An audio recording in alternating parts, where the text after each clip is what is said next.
کو میکنی؟ من در تلویزیون کار میزنم. خیلی بیشی همونجا کو سر میکنی بیشی. همینجا بشینم. اخبار گابزه. پولتا اینمونم. السلام علیکم تماشاگران عزتمند. اینک برنامه اطلاعاتی اخبار است اینجا سفینه.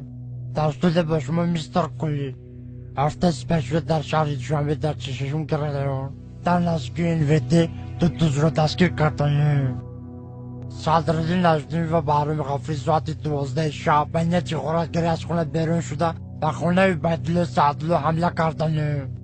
عبیدالله سعدلو در حالت مست خواب بوده. از کاسه عبیدالله سعدلو 180 درم، از درون شوفانیر عبیدالله سعدلو چیزهای قیمت بها، دو فیلم میکا، دو پرکالو، دو پچکه چای، دو پرنسکی و دو ترکانی خونه را زیر کرده گریختند.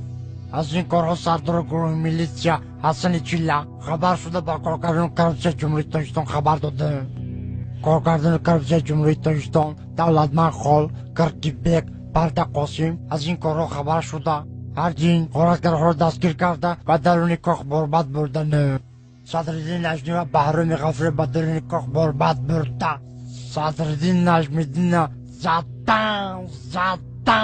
زدن تو با قدم خدا و اس میکنی. ای رو تسیا کدامی ژورنالیست دروغ میگه؟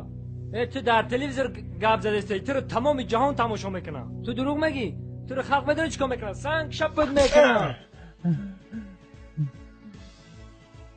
نخود ژورنالیست دروغ بگه.